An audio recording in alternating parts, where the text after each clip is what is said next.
Selamat datang di channel saya. Di video kali ini saya akan bahas tentang IPO perusahaan PT Sinergi Multi Lestarindo Tbk atau bisa disingkat dengan kode emiten yaitu SMEL. Perdagangan bahan kimia khusus untuk bahan baku, makanan dan minuman, perawatan diri dan kimia industri. Oke teman-teman, langsung saja. Nah ini dia.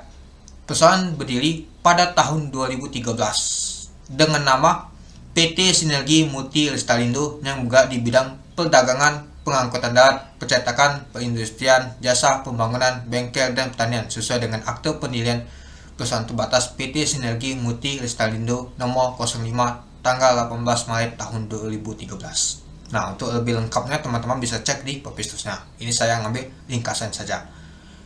Perusahaan merupakan salah satu perusahaan yang menawarkan solusi satu atap atau industri makanan dan minuman, perawatan diri, personal care, dan bahan kimia industri di Indonesia. Perusahaan bergerak dalam bidang perdagangan bahan kimia khusus untuk bahan baku makanan dan minuman, bahan baku perawatan diri, dan bahan baku kimia industri. Selain itu, perusahaan juga melakukan farmasi bahan-bahan kimia tersebut yang khusus ditujukan kepada pelanggannya. Perusahaan menyediakan rangkaian lengkap produk-produk berkualitas seperti oil resin, ekstrak, purple, deodit, produk pengawet, pewarna makanan, antioksidan, nutraceuticals, natural oil, filter UV, radiologi, modifier, asam lemak, texturizer, dan bahan fungsional dan material aktif lainnya. Produk-produk perusahaan telah digunakan di berbagai aplikasi industri, mulai dari pengolahan makanan laut dan daging, produk konvensional, minuman, bumbu, toiletries, kesehatan, suplemen, hingga personal care dan kosmetik eksklusif. Untuk alamat emiten ini di Business Park Kebun Jeruk Blok 156 Jalan Raya Mulia Ilil Komplek 88 Mulia Utara Kembangan Jawa Barat 11620. Untuk situs perusahaan emiten ini yaitu http://www.ptsml.id. Nah itu dia teman-teman untuk ringkasan perusahaan emiten ini. Oke, kita lanjut. Nah ini adalah contohnya. Nah ini adalah contoh nama tuh minyak getah. Nah ini dia. Nah ini ada profil asam warna alma. Nah ini digunakan untuk makanan tuh. Nah ini juga contoh untuk serbuk makanan laut. Nah ini contohnya. Nah ada juga untuk perawatan diri juga. Nah ini contohnya teman-teman itu. Nah ini adalah produk-produk jualannya. Nah kita sudah lihat untuk informasi perusahaan IPO ini. Jumlah saham ditawarkan adalah 465.625.000 lembar saham. Dari total saham dicatatkan yaitu 20%. Harga penawaran yaitu harga finalnya 175. Jadi dana deposit kita 81 miliar. Untuk penawaran awal kemarin yaitu 15 Desember sampai 22 Desember tahun 2023. Untuk penawaran umum di tanggal 3 Januari sampai 8 Januari tahun 2024. Untuk pencatatan saham di tanggal 8 Januari tahun 2024. Untuk pencatatan saham di Bursa Efek Indonesia di tanggal 10 Januari tahun 2024. Underwriternya yaitu EPMC Sekuritas dan AO Edikat Elite Sekuritas masuk ke papan pengembangan dan dapat waran di mana dua saham dapat satu waran. Nah, ini seperti kemarin ini diundur ya teman-temannya. Kalau nggak salah kemarin itu tanggal 2 Januari sudah opening atau penawaran umum. Dan juga untuk underwriternya nih nambah. Nah, ada juga komentar di komentar bilang gak mungkin Thanos bisa sendirian. Ternyata benar, Thanos ngajak teman. Nah, AO ini juga ngawal kalau nggak salah si Smil kemarin tuh ya. Nah ternyata dia collab lagi sama EP dia, EP dan AO nih. Nah mari kita lihat nanti untuk underwriternya. Nah kita masuk ke rencana penggunaan dana. Yang pertama, sekitar 6 miliar akan digunakan untuk pembelian satu gudang khusus bahan baku yang peruntukan terbagi menjadi 3 bagian khusus. Nah untuk bahan baku. Untuk lebih lengkapnya teman-teman bisa cek di publistasnya. Yang kedua, sekitar 3,4 miliar akan digunakan untuk pengembangan lab riset dan development perseorangan untuk dapat menghasilkan prototipe dan formasi yang lebih cepat dan variatif dengan tujuan untuk menunjang permintaan dari masing-masing pelanggan terkait spesifikasi bahan baku yang dibutuhkan. Nah, untuk lebih lengkapnya bisa dicek juga ya. Lalu yang ketiga, sisanya akan digunakan untuk modal kerja berupa pembelian bahan baku yang akan digunakan pada unit bisnis food integrates, personal care dan kosmetik integrates serta industrial chemical ingredients. Nah, jadi kita tahu ya teman-temannya rencana penggunaan dana ini yang pertama pastinya untuk belanja modal dan juga modal kerja. Nah itu. Nah untuk lebih lengkapnya untuk rencana penggunaan dana ini silahkan teman-teman untuk baca prospektus finalnya. Karena ini saya singkat saja untuk menghemat waktu. Oke, kita lanjut ke struktur pemegang sahamnya. Sebelum IPO nilai nominalnya itu 10 per saham. Nah kita lihat dulu ada PT Sinergi Asia Kopindo. Nah yang paling banyak yang pegang sahamnya ini. Lalu ada Yulia, lalu ada Tanti. Nah sisanya masyarakat. Nah sekitar 20%. Nah, jadi jumlah modal ditetapkan dan disetorkan penuh yaitu sekitar 2,3 miliar. Teman juga sih teman-teman tuh. Oke, kita lihat dulu pembatasan atas saham yang diterbitkan sebelum penahanan umum. Untuk lebih lengkapnya teman-teman cek juga di prospektusnya karena saya singkat saja ini teman-temannya karena saya melihat apakah ada pembatasannya atau tidak itu. Nah, kalau kita lihat sih sehubungan dengan hal tersebut PT Sinergi Asia Kopindo, Yulia, Tanti dilarang untuk mengalihkan baik sebagian atau seluruhnya saham yang dimiliki dalam perusahaan sampai dengan 8 bulan setelah penyertaan pendaftaran menjadi efektif. Nah, jadi ketiga ini tidak boleh sama sekali itu mengalihkan sahamnya. Nah, itu.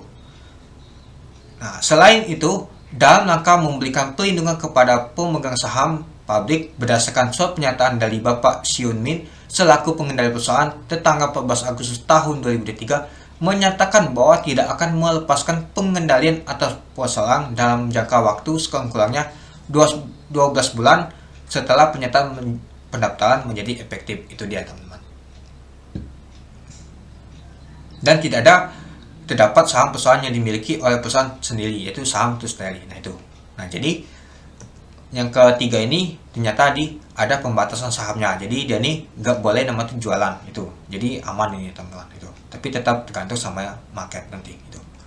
Nah, kita lihat juga untuk itu struktur hubungan kepemilikan, pengurusan dan pengawasan perusahaan dengan pemegang saham berbentuk badan hukum.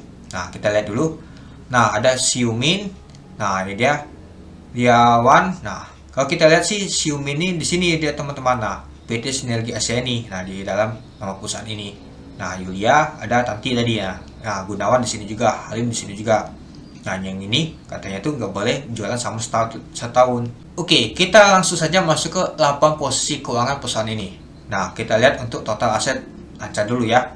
Untuk di tahun 2020. Kalau kita lihat sih ke tahun 2021 ternyata mengalami penurunan. Tapi di tahun 2022 meningkat dan tahun 2023 meningkat lagi. Untuk total aset tidak lancar kalau kita lihat sih sama juga di tahun 2020 ke tahun 2021 ternyata dia mengalami penurunan. Tapi di tahun 2022 dia meningkat lagi. Nah, lalu di tahun 2023 ternyata mengalami penurunan. Nah, jadi kalau kita lihat sih dari tahun 2020 ke tahun 2023 selalu meningkat untuk total asetnya itu. Nah, ini saja kalau kita lihat sih hampir masuk ke papan akresasi nih, tapi nggak jadi ya teman-teman ya. Nah, yang saya heran kemarin tuh sahamnya Ipomang tuh masuk ke papan akresasi. Padahal asetnya itu lumayan tinggi. Nah, mungkin karena dia tidak membuka laporan keuangannya sampai untuk 3 tahun teman-teman. Nah, gitu. Oke, kita lanjut. Untuk totalitas jangka pendek, kalau kita lihat sih dari tahun 2020 ke tahun 2021 mengalami penurunan lumayan juga. Tapi di tahun 2022 dia meningkat lagi lumayan tinggi. Tahun 2023 mengalami peningkatan juga teman-teman itu. Untuk jangka panjangnya kalau kita lihat sih dari tahun 2020 ke tahun 2021 mengalami penurunan. Nah, 2022 menurun juga. Tahun 2023 mengalami penurunan. Nah, yang paling agak berat ini dia tuh di jangka pendeknya. Dia tuh meningkat terus. Nah, kalau yang jangka panjangnya tuh sangat sedikit dia utangnya nih itu. Jadi kalau kita lihat sih untuk total hutangnya ini dari tahun ke tahun nyata mengalami peningkatan. Meskipun di tahun 2021 dia sedikit mengalami penurunan, tapi di tahun 2022 sampai di tahun 2023 mengalami peningkatan terus itu dia.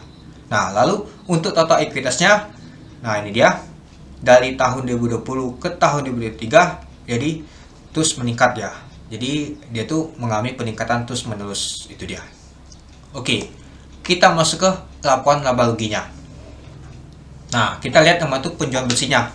Di tahun 2020 ke tahun 2023 kalau kita lihat sih mengalami peningkatan terus ya.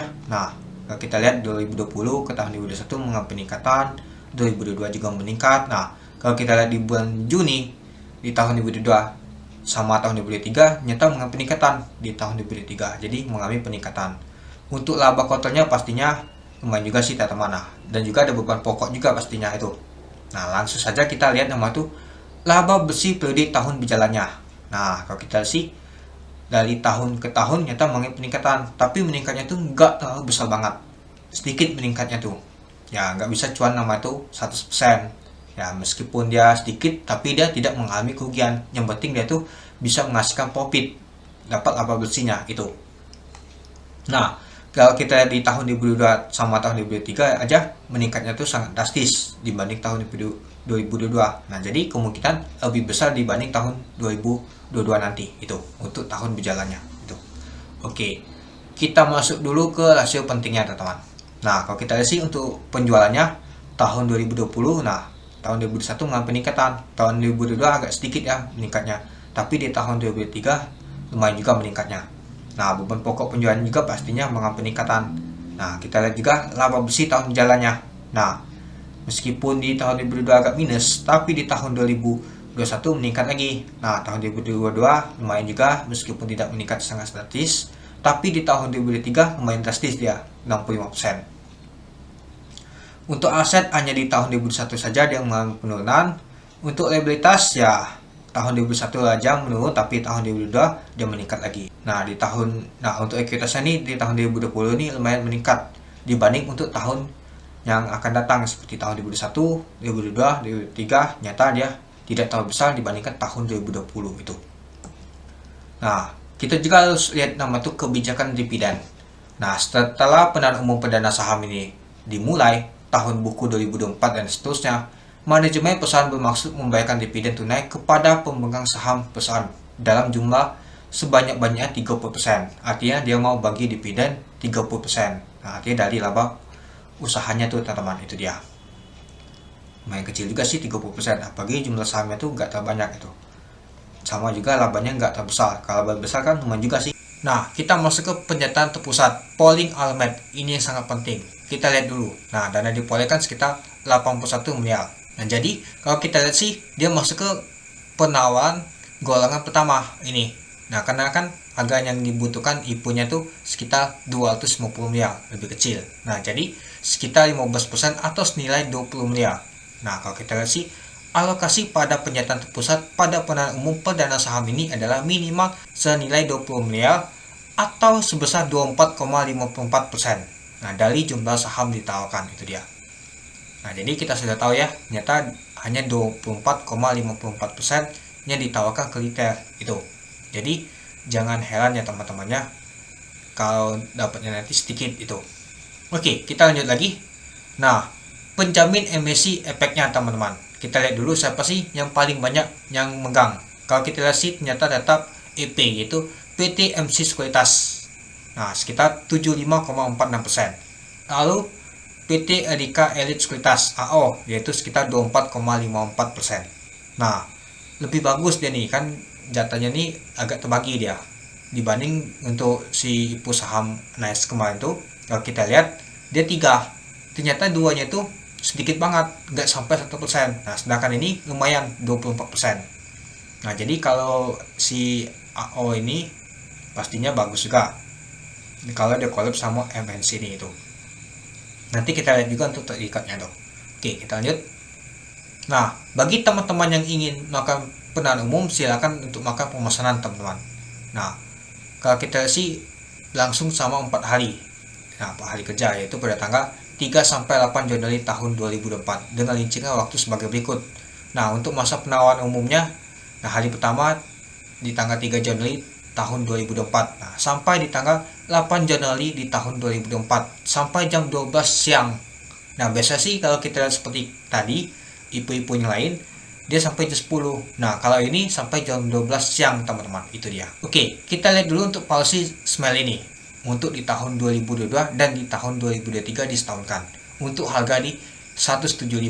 Untuk PWP-nya di tahun 2022 itu 28,30 kali. Untuk di tahun 2023 18,02 kali.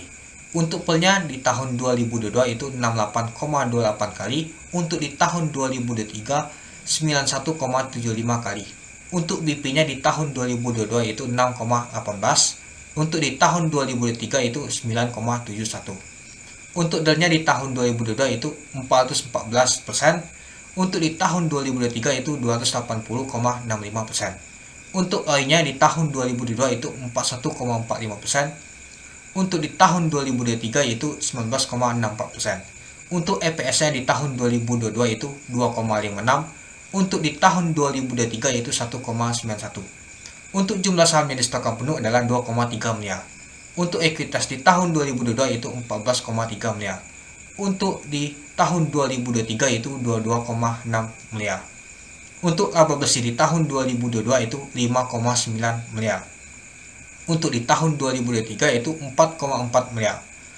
Untuk total hutangnya di tahun 2022 itu 59,5 miliar. Untuk di tahun 2023 itu 63,4 miliar. Untuk market cap di 175 itu 407 miliar. Nah, itu dia teman-teman untuk policy Smile ini, baik itu di tahun 2022 dan tahun 2023. Kalau kita lihat sih policy ini mahal banget ya teman-temannya. Nah, kalau kita lihat di tahun 2022 untuk delnya ini, utangnya ini lumayan tinggi dibanding tahun 2023. Nah, di tahun 2023 agak mengulang ya, hampir sekitar 100%-an dia mengulangnya itu. Oke, kita masuk kesimpulan. Yang pertama, kinerja perusahaan saham Smile dari tahun 2020 ke tahun 2023 mengalami peningkatan dari segi penjualan, selalu mencetak laba terus itu. Yang kedua, tujuan penggunaan dana lumayan menarik untuk seluruhnya modal kerja dan belanja modal. Yang ketiga, untuk underwriter dari IPO saham Smile adalah EP dan AO. Secara histori yang dikawal EP dan AO bervariasi. Mari kita lihat dulu. Nah, ini dia. Nah, kita lihat dulu untuk di tahun 2018 yaitu MC 5%, BAPI 13% minus, IPT minus 1,66%, LIL 3 kali arah, WOW 2,22%, DMA 0,80% minus ini ya. Untuk SMIL 2 kali arah, MSI 5 kali ALB papan akusasi, UDNG 1 kali arah di papan akusasi itu. Nah, sama dia IPO ini, sama dengan awal IPO ini, Bung pernah dia sendirian teman-teman. Pastinya collab ngajak teman itu. Nah, ini dia temannya yaitu AO. Nah, terakhir dia tuh SMIL dia, sama dia kemarin tuh ngawal. Sama dengan IP ini ya, SMIL ya itu. Nah, kita lihat dulu untuk PAS 1 kali ALB di papan pengembangan, untuk SMIL 2 kali AA, untuk GLIA minus 1,66%, untuk LGAS yang baru kemarin 4%. Nah, kalau kita lihat sih dia collab sama IP untuk SMIL ini bisa 2 kali ala dia teman-teman di papan pengembangan, tentang harganya di 100 tapi itu. Nah, jadi kita tahu ya untuk terikutnya untuk EP dan AO ini bervariasi ya. Semoga saja nanti ditutup zona hijau saja sudah lumayan itu teman-teman itu. Oke, kita kembali lagi. Nah, bersamaan listing saham Smile memberikan wawalan yang dimana dua saham dapat satu wawalan yang sangat menarik. Nah, mungkin kita akan dapat wawalan teman-temannya ketika market misalkan tidak ala, kita bisa cuan juga dari wawalannya pasti itu. Nah, semoga saja ditutup di zona hijau atau opennya ala. Kalau misalkan tidak kuat bisa kita jualan atau ada juga kita jual wawalannya dulu. Nah, kalau lihat kondisi seperti terikutnya nih, kalau menurut saya sih lebih bagus kita pantau induknya dulu baru kita jual wawalannya itu. Yang kelima, IPO saham Smile tergolong sangat mahal policy tadi teman-teman, dan record underwriternya tidak terlalu bagus, dan ternyata di Popestus Spinal ini ada tambahan underwriter AO, jadi lumayan menarik. Nah, kalau dia kemarin tetap IP sendirian, pastinya Smile ini kurang menarik. Dan juga, nah jika dia listing sendirian, teman-teman pasti ya jadi menarik, apalagi ada wawalannya. Tapi sepertinya tidak sendirian teman-teman, ada yang lain juga. MSAJ ternyata dia barengan sama Smile teman-teman itu. Padahal saya harap tadi itu dia listing sendirian, taunya enggak itu. Nah, untuk IPO saham Smile ini lebih cocok memanfaatkan momentum jangka pendek saja, yaitu YPC, yang penting cuan saja itu. Nah, meskipun nanti tidak ala, kebuka dan ditutup di zona hijau, apapun hignya hijau, saya akan langsung take profit teman-teman itu. Yang penting cuan saja itu. Dan juga jangan lupa untuk ada wawalannya. Pastinya ketika ada merah sedikit, kita tetap juga jual, ada ekoplinya seperti wawalan ini, jadi tertutup lossnya teman-teman, tetap juga cuan dari wawalannya itu. Oke, mungkin itu saja sih teman-teman untuk video saya tentang Popestus Spinalnya. Bagaimana teman-teman, apakah teman-teman akan ikut untuk IPO saham Smile ini? Nah, kalau saya sih akan ikut sih, memanfaatkan saja untuk momentum yaitu yang penting cuan. Itu aja. Oke, mungkin itu saja sih teman-teman untuk video singkat saya. Oke, sekian dulu video singkat saya. Terima kasih sudah menonton. Salam cuan.